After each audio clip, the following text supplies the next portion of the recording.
সিদামত গঙ্গি রহমতুল্লাহ আলাইহি বললেন, বাবা আমার তেমন কোনো জরুরত নাই, আমার তেমন কোনো চাহাত নাই। এবার আল্লাহর ওলির সাগরে হাতে একটা ব্যাগ নিয়া বাজান রে ডাক দিয়ে বলতেছেন, হযরত আমি বাজারে যাই, আপনি আপনার সাগরেদদেরকে নিয়ে একটু বসেন। আমি আপনার কাছে বলতে চাই হযরত জি, আমি বাজারে যাব, বাজার থেকে আমি আপনার জন্য খাবার কিনে নিয়ে আসবো, আপনাকে আমি মেহমানদারি করাবো। রশিদ আহমদ গঙ্গি রহমতুল্লাহ আলাইহি বললেন, না আমার এই বাজার লাগবে না, আমি তোমার বাড়িতে খাইতে আসি নাই, ওক্ত হলে নামাজ আদায় করে আমি চলে যাব। এবার আমার ভাইরা সাগরেদ লোকটা ডাক দিয়ে বললেন, হযরত যতক্ষণ সময় থাকবেন। ও বাদ, আমি ভাবছি কোনো মোবাইলের আওয়াজ হইতেছে। মুসলমান ভাইরা আমার বন্ধুগণ, রশিদ আহমদ গঙ্গুহি ডাক দিয়ে বলতেছেন, বেটা রে আমার তেমন কোনো কিছুর জরুরত নাই, তবে তুমি যেহেতু বারবার বলতেছো তুমি খেদমত করতে চাও, তাহলে আমি তোমায় বলে দেই, তুমি আমার এক লোটা পানি এনে দাও, এক বদনা পানি এনে দাও। এই এক বদনা পানি দ্বারা আমি ওযু করব, ওযু করে আমি নামাজের জন্য তৈয়ার হয়ে যাব। এবার আল্লাহর ওলির সাগরে এক বদনা পানি এনে দিলেন। কিতাবের লেখক লিখেন, ওই সময়ের বদনাটা ছিল মাটির বদনা। এক বদনা পানি যখন উস্তাদকে এনে দিলেন, আল্লাহর ওলি রশিদ আহমদ গঙ্গি বদনা নিয়া উঁচু একটা জায়গার উপর বসিয়া বিসমিল্লাহ বলে ওযু শুরু করলেন। আমার ভাইরা গঙ্গি রহমতুল্লাহ আলাইহি বাদে 8 জন সাগরিদ চতুর্দিকে দাঁড়ায়া দাঁড়াইয়া আল্লাহর ওলির ওযু করা দেখতেছেন। আল্লাহ ওয়ালাদের প্রত্যেক কাজ হয় ওয়ামা আতাকুমুর রাসূলু ফাখুযুহু ওয়ামা নাহাকুম আনহু ফান্তাহু। এই আয়াতের হক আদায় করে আল্লাহ ওয়ালারা কাজ করেন। মুসলমান ভাইরা আমার বন্ধুগণ, আল্লাহর ওলি রশিদ আহমদ গঙ্গি যখন বিসমিল্লাহ বলিয়া আমার বন্ধুগণ প্রথম 2 হাত কবজি 3 বার ধুইলেন। হাত ধোয়ার পরে বাজান দ্বিতীয়বার মুখে পানি দিবেন। পানি দেওয়ার পর কেমন জানি জবানটা বন্ধ হয়ে গেল, আর তিনি মুখ থেকে পানি ফেলতে পারতেছেন না, মুখ থেকে পানি তিনি আর বের করতে পারতেছেন না। মুখ কালো হয়ে গেল, চোখ দুইটা লাল বর্ণ হয়ে গেল। আল্লাহর ওলি এমন ঘামা ঘামতেছেন, বাবাজি আল্লাহর ওলি নবীদের ওয়ারিস ওয়ারাসাতুল আম্বিয়া হক্কানি আলেম রশিদ আহমদ গঙ্গি রহমতুল্লাহি আলাইহি জবান যখন বন্ধ হয়ে যায়, চেহারা যখন কালো হয়ে যায়, চোখ দুইটা যখন লাল বর্ণ হয়ে যায়, আল্লাহর ওলি কাউকে কিচ্ছু বলতে পারতেছেন না। সবাই শুধু ডাক দিয়ে বলতেছেন, ব্যাপার কি হলো, কেন আল্লাহর ওলি কথা বলতে পারেন না। এক পর্যায়ে আল্লাহর ওলি রশিদ আহমদ গঙ্গি রহমতুল্লাহি আলাইহি নিজে 2 হাতটা দিয়া নিজের বাম পায়ের হাঁটুটা শক্ত করে ধরলেন। শক্ত করে ধরে বদনার দিকে লাথি মারলেন। আমার বন্ধুগণ, আল্লাহর ওলির পায়ের লাথির আঘাতে বদনা পড়ে গেল। বদনায় যত পানি ছিল সব পানি যখন বদনার মুখ দিয়ে বের হয়ে গেল, নলের মুখ দিয়ে যখন বদনার পানি বের হয়ে যায়, আল্লাহর ওলি যখন দেখলেন সব পানি পড়ে গেছে, তারপরও সামান্য পানি বদনার পেটে আছে, আল্লাহর ওলি রশিদ আহমদ গঙ্গি রহমতুল্লাহি আলাইহি নিজেই বাম হাত দিয়া বদনাটা উপর করে দিলে, একটু পানিও যেন বদনার মধ্যে না থাকে। খুব খেয়াল করবেন, কোনো দিকে নজর দিবেন না। কান্না না আসলেও কান্নার ভান ধরবে। কেমন জানি নাকটার মধ্যে আল্লাহ ওয়ালাদের গ্রাণ পাইতেছি। আমার বন্ধুগণ, যেদিকে তাকাই সেদিকে শুধু নূর আর নূর দেখতে পাচ্ছি। আমার ভাইরা দিল বলে দোয়া কবুল হয়ে যাবে। মজলিসটা মালিকের দরবারে কবুল হয়ে গেছে। মায়া লাগে গুনাহ মাফের আশা একটা ডাক দেন না, বলেন না আল্লাহ, দেন না মায়া করে বলেন না আল্লাহ। কেউ কারো দিকে তাকাইবেন না। আমার ভাইরা, যদি কারো গুনাহ থেকে থাকে, গুনাহ মাফ পাওয়ার জন্য মায়া লাগায় বলেন না আল্লাহ, আবার বলেন না আল্লাহ। আল্লাহর ওলি রশিদ আহমদ গঙ্গি রহমতুল্লাহি আলাইহি যখন বদনাটা উপর করে দিলেন, সব পানি পড়ে গেল। এবার মুরিদানরা ডাক দিয়ে কয়, হযরত কিছুই বুঝলাম না। হযরতের জবান আল্লাহ খুলে দিলে, পানি থাকা অবস্থায় জবান বন্ধ ছিল। আমার বন্ধুগণ রশিদ আহমদ গঙ্গী রহমতুল্লাহ আলাইহি ডাক দিয়ে বললেন, বাবা, আল্লাহ আমাকে যা দেখায় তোমরা তা দেখো না। আল্লাহ ওয়ালা যারা হয় তাদের শুধু চর্ম চোখ না, তাদের কিন্তু বাতিনি চক্ষু আছে। কথা বলেন ঠিক কিনা? এইবার রশিদ আহমদ গঙ্গী রহমতুল্লাহ আলাইহি ডাক দিয়ে বলতেছেন, বাবা, আমাকে আল্লাহ যা দেখাইছেন তোমরা তা দেখো নাই। বলে, হুজুর কেন এরকম করলেন জানতে চাই। আল্লাহর ওলি রশিদ আহমদ গঙ্গী রহমতুল্লাহ ডাক দিয়ে বললেন, বাবা, আমি তোমাদেরকে পরে বলবো, আগে তোমরা আমার চতুর্পাশে দাঁড়াও, দাঁড়ায় তোমরা জিকির করো, লা ইলাহা ইল্লাল্লাহ জিকির করো। এবার সমস্ত আলেমগণ শাগরেদগণ সবাই চতুর্দিকে দাঁড়াইলে, লা ইলাহা ইল্লাল্লাহ, লা ইলাহা ইল্লাল্লাহ, লা ইলাহা ইল্লাল্লাহ। এইভাবে যখন জিকির করা শুরু করলে, আল্লাহর ওলি রশিদ আহমদ গঙ্গী রহমতুল্লাহ আলাইহি আস্তে করে বসা থেকে দাঁড়াইলেন। দাঁড়াইয়া দুই হাত কেবলামুখী উঁচু করিয়া কেবলার দিকে দুই হাত দিয়া চোখের পানি ঝর্ণার মতন ছেড়ে দিয়া কান্দে ডাক দিয়ে বলে, আল্লাহ, ওই কবরওয়ালার কবরে আযাব মাফ করে দাও, ওই কবরওয়ালার কবরে আযাব মাফ করে দাও, ওই কবরওয়ালার কবরে আযাব মাফ করে দাও। তিনবার বললেন শাগরেদগণ, তিনবার আল্লাহুম্মা আমিন বললেন। এইবার তিনবার যখন আল্লাহুম্মা আমিন বলা শেষ হয়ে গেল, গঙ্গী রহমতুল্লাহ আলাইহি বসে পড়লেন। বসার পরে ডাক দিয়ে বলতেছেন, বেটা রে, আর এক বদনা পানি এনে দাও। এবার আর এক বদনা পানি এনে দাও হলো। আল্লাহর ওলি রশিদ আহমদ গঙ্গী রহমতুল্লাহ আলাইহি বদনার দিকে নজর দিলে, আমার বন্ধুগণ নজর দিয়ে দেখতেছে নিজের চেহারার ছায়া দেখা যায় না। যেই কবরওয়ালার জন্য দোয়া করেছিলেন, ওই কবরওয়ালার দুইটা কবর দেখা যায়। বান্দা একজন কিন্তু কবর হলো দুইটা। রশিদ আহমদ গঙ্গী রহমতুল্লাহ আলাইহি ডাইনের কবরটা দেখে বলতেছেন, নাউযুবিল্লাহ, ডাইনের কবরটা দেখে বলতেছেন, আল্লাহুম্মা আজিরনি মিনান নার।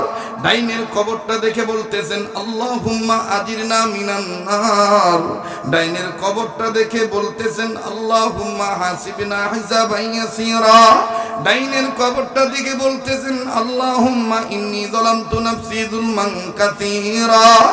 আমার ভাইরা, আমার বন্ধুগণ, এই বয়ান সবাই বুঝবে না, এই বয়ান সবার বোধগম্য হবে না। যারা আল্লাহওয়ালাদের হাতের সাথে হাত লাগাইছে, যারা আল্লাহওয়ালাদের সাথে সম্পর্ক রাখছে, আমার বন্ধুগণ, তারাই এই বয়ানটা বুঝবেন। গভীর মনোযোগী হয়ে শোনা চাই। আল্লাহর ওলি ডাইন কবরটার দিকে নজর দিয়ে দেখতেছেন সাংঘাতিক আযাব। এবার বাম কবর দিকে নজর দিলেন। একজনের কবর কয়টা? জোরে বলেন, কবর কয়টা? একজনের কবর দুইটা। ওই ডাইনের কবর দেখতেছেন আযাব আর আযাব। এবার বামের কবর দিকে তাকাইলে, বামের কবর দিকে নজর করে দেখতেছেন আযাব নাই, আযাব নাই, আল্লাহ জান্নাতের বালাখানা বানায় দিয়েছে। আল্লাহু আকবার কোন? আরো ধরে কোন আল্লাহু আকবার। বাদান রে, রশিদ আহমদ গঙ্গী রহমতুল্লাহ আলাইহি ওইটা বাম সাইডের কবরটা দেখার পরে আল্লাহকে ডাক দিয়ে বললেন, আলহামদুলিল্লাহ, আল্লাহ আপনি বলেছেন উদউনি আস্তাজিব লাকুম। আল্লাহ আপনি বলেছেন ওয়া ইযা সাআলাকা ইবাদি আন্নী ফাইন্নী করিব। আল্লাহ আপনি বলেছেন ফাযকুরুনি আযকুরকুম।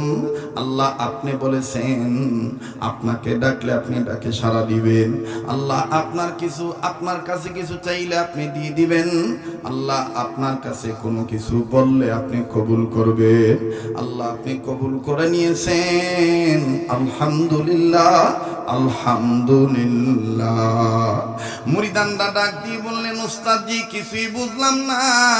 প্রথম কবর দেখে নাউজুবিল্লাহ বললেন, দ্বিতীয় কবর দেখে আলহামদুলিল্লাহ বললেন। এবার রশিদ আহমদ গঙ্গী রহমতুল্লাহ আলাইহি বলতেছেন, ওগো আমার শাগরেদ গর, আমার আল্লাহ আমার দেখায় দিয়েছেন যেই কবরে আযাব হইতেছে ওই কবরটা আমাকে দেখায় দিয়েছেন। এবার এই গঙ্গী রহমতুল্লাহ আলাইহিকে শাগরেদগণ ডাক দিয়ে বললেন, আল্লাহর ওলি এই কবরটা কত দূর? বলে এই কবরটা এখান থেকে কয়েকশো কিলোমিটার দূরে। বলে আপনি জানলেন কেমনে? বলে এই বদনার কারণে। কিসের কারণে? কিসের কারণে? কিসের বদনা? কথা কয় না। কিসের বদনা? মাটির বদনা না। কিসের বদনা বাবা? মাটির বদনা।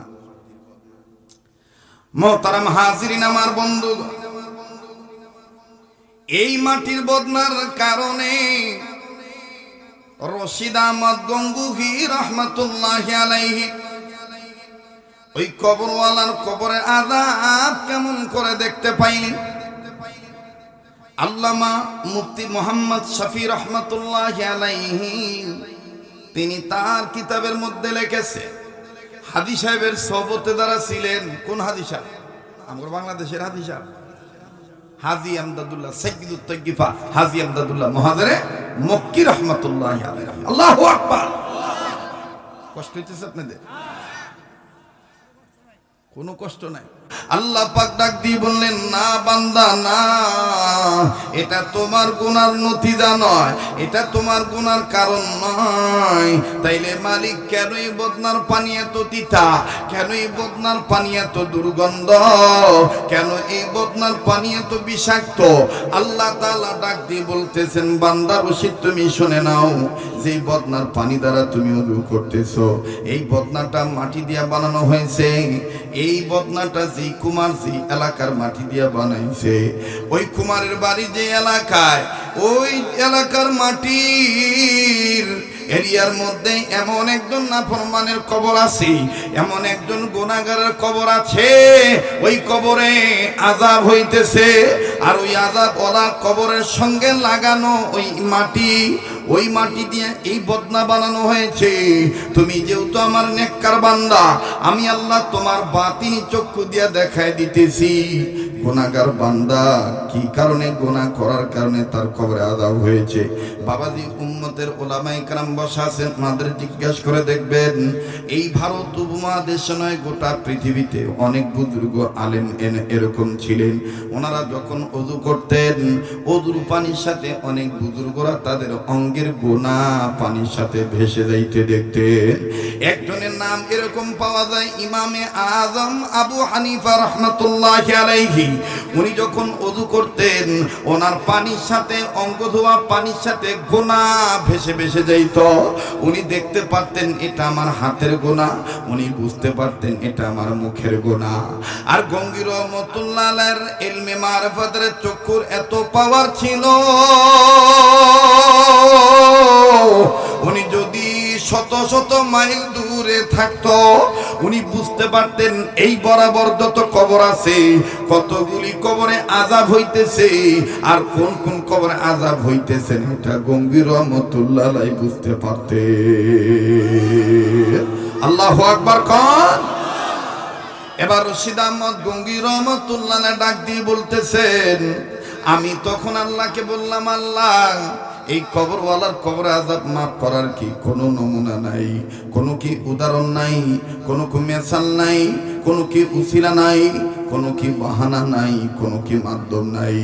আল্লাহ তাআলা ডাক দিয়ে বললেন, রশিদ রে, যদি এই বান্দার আত্মীয় স্বজন জীবিত থাকতো, অথবা বান্দাটার নিয়ারেস্ট পারসন, আস্থাবাদন, শ্রদ্ধাবাদন, স্নেহবাদন, আপনজন, গুরুজন, পড়োশী, প্রতিবেশী যদি জীবিত থাকতো আর তার রুহের মাগফিরাত কামনা করিয়া যদি দোয়া করত, তাহলে আমি আল্লাহ প্রতিবেশীর দোয়ার উসিলায় কবরবাসীকে জান্নাতবাসী বানায় দিতাম।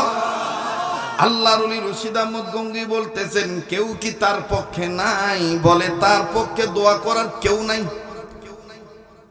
এবার রশিদ আহমদ গঙ্গি বলে, তাইলে কি তোমার কোরআনে এই কথা নাই? মিল্লাতা আবিকুম ইব্রাহিম হুয়া সাম্মাকুমুল মুসলিমিন। আল্লাহু আকবার কোন? আল্লাহ বলেন হ্যাঁ আছে। রশিদ আহমদ গঙ্গি বলেন আল্লাহ, তাইলে তুমি বলো না ওই যে কবরে আযাব হইতেছে উনি কি আমার মিল্লাতের ভাই কিনা? আলেমদেরকে বোমাবাজ বলে, আলেমদেরকে ধর্ম ব্যবসায়ী বলে। আলেমদের কারণেই আমরা এখনো বেঁচে আছি। এই যে যে ভূমিকম্প হইল কিছুদিন আগে হইল না, সারা পৃথিবীর সমস্ত বিশেষজ্ঞগণ বাংলাদেশের এই ভূমিকম্পে বেশি ক্ষতি না হওয়ার পিছনে কারণ খুঁজে বের করছে যে বাংলাদেশে ওতে গুতে ওপেনে গোপনে আড়ালে, এরপরে আপনার গ্রামে গঞ্জে শহরে বন্দরে চিপায় চাপায় ফরওয়ার্ড জায়গায় কত জায়গায় এই যে ছোট ছোট যে মাদ্রাসা আছে, এই ছোট ছোট মাদ্রাসা ছোট ছোট ছাত্ররা যে শেষ রাত্রে গভীর রজনীতে ঠান্ডা পানি ঠান্ডা সহ্য করে ওযু বানায় যে আল্লাহর নামের বিসমিল্লাহির রহমানির রহিম পাঠ করে, এর উসিলায় হয়তো আল্লাহ তাআলা পরের পর বারবার আযাব আসতে চায় বাংলাদেশে, কিন্তু বাঙালিদের ক্ষতি হয় না, ক্ষতি হয় না একমাত্র এই হাফেজে কোরআনদের কারণে, এই তলবে ইলমদের কারণে, এই আলেমদের কারণে। সুবহানাল্লাহ বলেন। আমার বন্ধুগণ, আমার ভাইরা, রশিদ আহমদ গঙ্গি বলতেছেন আল্লাহ তাইলে তুমি বলো তার কেউ নাই, তুমি বলতেছো তার কেউ নাই, কেউ যদি তার পক্ষে দোয়া করতো তাহলে তুমি তাকে মাফ করে দিতা। আল্লাহ সে কি আমার মিল্লাতের ভাই না? তার পিতা ইব্রাহিম খলিলুল্লাহ যদি হয় জাতির পিতা, তা আমি রশিদ আহমদ গঙ্গুহির জাতির পিতা কি ইব্রাহিম খলিলুল্লাহ হয় না?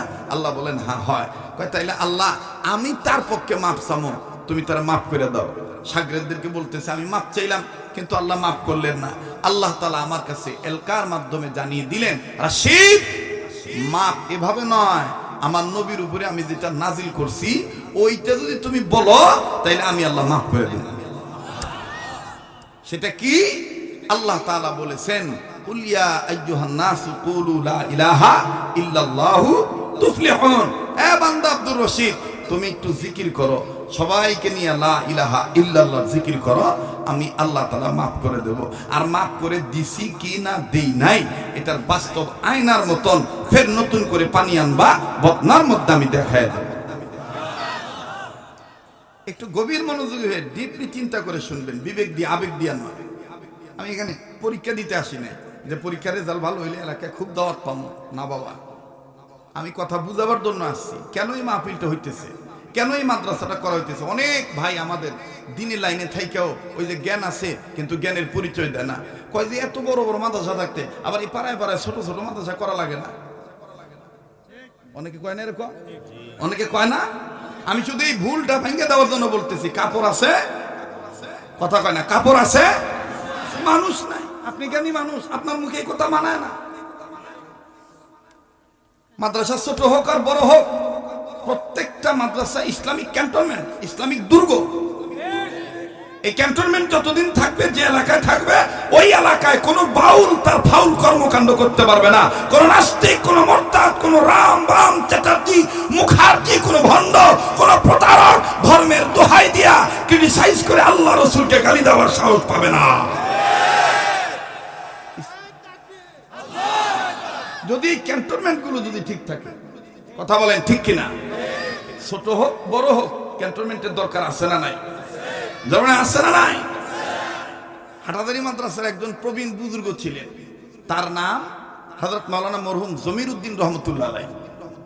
তিনি তার কিতাবের মধ্যে লিখছেন, মাদ্রাসা ছোট হোক আর বড় হোক, পোলাভান ছোট হোক আর বড় হোক, মুসলমানের ছেলে মেয়ে হয়ে যদি পৃথিবীর কোনো এক জায়গা থেকে একবার পড়ে লা ইলাহা ইল্লাল্লাহু, পড়েন লা ইলাহা ইল্লাল্লাহু মুহাম্মাদুর রাসূলুল্লাহ সাল্লাল্লাহু আলাইহি সাল্লাম, পৃথিবীর কোন এক জায়গা থেকে যদি কোন সন্তান একবার কালেমা তৈবা শুদ্ধ করে পাঠ করে, আল্লাহ সাথে সাথে তার বংশের ময়মুরবিদের কবর আযাব মাফ করে দেয়, তার বাপ মার কবর আযাব আল্লাহ মাফ করে দেয়।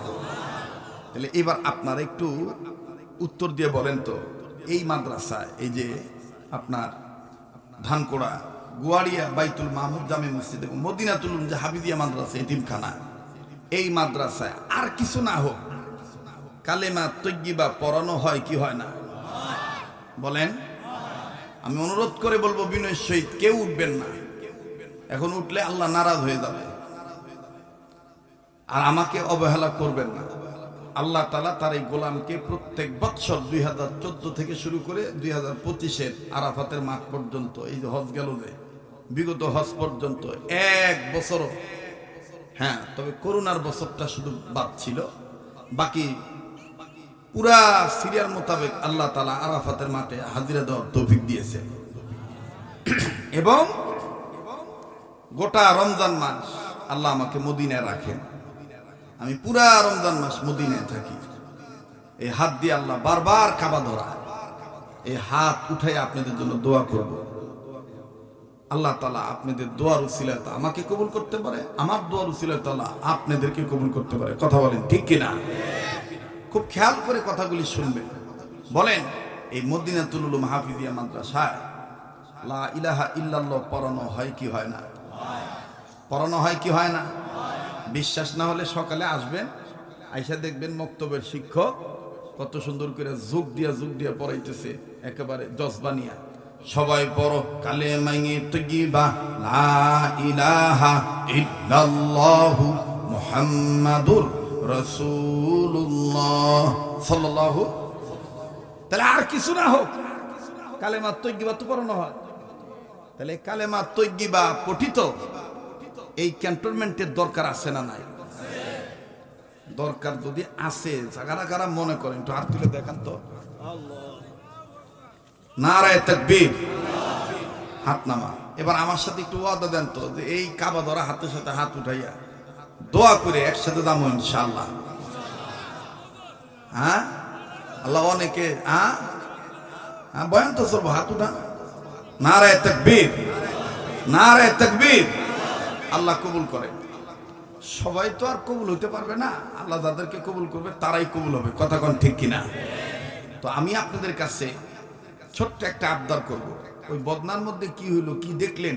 দুটি পথ, দুই ধরনের কবর দেখলেন। আমি বলবো, তবে বলার আগে আমি দেখতে চাই কালেমা তৈয়্যিবা নিয়া মরণের সময় কালেমা পড়তে পড়তে মরতে চান, এই টেন্ডেন্সি, কিউরিসিটি কার কার অন্তরে জাগ্রত আছে বাপমার মহব্বতে? আমি ছোট্ট একটা আবদার করব আমার বন্ধুগণ। সে আবদারটা হইল এই মাদ্রাসা এবং মসজিদের, তাই না? মাদ্রাসা মসজিদের নাকি শুধু মাদ্রাসা? শুধু মাদ্রাসা ভবন নির্মাণের কাজ চলতেছে। ভাইয়া, এই যে যুবক, উঠিও না, উঠবা না। আমি আপনাদের কাছে প্রথমে বলি, বলেন ইয়া আল্লাহ, বলেন ইয়া আল্লাহ। নবীর উসিলা, নবীর উসিলা 1000 বস্তা সিমেন্টের ব্যবস্থা করে দাও। জোরে কোন আমিন, আরো জোরে কোন আমিন। এখানে লেখছে যত, তার চাইতে 300 বেশি ধরছি। কথা বুঝতে পারছেন? তার চাইতে 300 বেশি ধরছি। 1000 বস্তা সিমেন্ট। এখানে আমি জানি সাটুরিয়ার মানুষ ধর্মপ্রিয় মানুষ, আলেম প্রিয় মানুষ, আল্লাহ ওনাদেরকে মহব্বত করেন। এমন কোন মায়ের সন্তান আছেন যে হুজুর মরণের সময় লা ইলাহা ইল্লাল্লাহ মুহাম্মাদুর রাসূলুল্লাহ এই কালেমা পড়তে পড়তে মরতে চাই, অথবা আমার বাপ মা নাই, বাপ মা কবরে আছে, তাদের জন্য গুরের আযাব আল্লাহ মাফ করে দেয়। আমি আমার বাবা মার রুহের মাগফিরাত কামনায় আমি 100 বস্তা সিমেন্ট আমি দিয়ে দেবো হুজুর, আপনি আমার জন্য দোয়া করবেন। আমি এই ময়দান একটু দেখতে চাই। 10টা লোক 100 বস্তা সিমেন্ট, 50,000 বা 52,000 টাকা লাগতে পারে কম বেশি। একজন ব্যক্তি কে আছে যে হুজুর আমি 100 বস্তা সিমেন্ট আমি আল্লাহর নবীর ঘরে আমি দিয়ে দেব, মাদ্রাসার উন্নয়ন কল্পে আমি দিয়ে দেব, আপনি আমার জন্য দোয়া করবেন? কেউ আছেন এখানে? 10 জন ব্যক্তি, 10 জন ব্যক্তির মধ্যে একজন 100 বস্তা সিমেন্ট দিবে। আল্লাহ কবুল করবেন ইনশাআল্লাহ। রব্বে কাবা মঞ্জুরি দিয়ে দিবেন। আমার ভাইরা হাজার হাজার টাকা বিভিন্ন কাজে বেহুদা খরচ হয়ে যায়, আপনি নবীর ঘরের উন্নয়ন কল্পে আপনি দান করবেন, রব্বে কাবা কবুল করবেন ইনশাআল্লাহ। 100 বস্তা সিমেন্ট। ও ডাক্তার, মাস্টার, ইঞ্জিনিয়ার, প্রফেসর, আপনারা অনেক অনেক শিক্ষিত মানুষ, আপনার ধর্মপ্রিয় মানুষ, আল্লাহওয়ালাদের ভক্ত হইয়া, মা বাবার দরদি সন্তান হইয়া এখানে এমনও ব্যক্তি আছেন গো বাজান, একাই 500 বস্তা সিমেন্ট দেওয়ার মতন আল্লাহ তৌফিক দিয়ে সামর্থ্য দিয়েছেন, অর্থ এবিলিটি আপনাদের আছে। কিন্তু আমি এরকম চাপায় দেই নেই। 100 বস্তা সিমেন্ট আমি একটু আবদার করেছি। আল্লাহর কোন মাহবুব বান্দা এখানে আছেন, একটু দিলটা তৈরি করে আপনি নামটা লেখাবে, রব্বে কাবা কবুল করবেন ইনশাআল্লাহ। মালিক মঞ্জুরি দিয়ে দিবেন, আমার আল্লাহ কপাল খুলে দিবেন।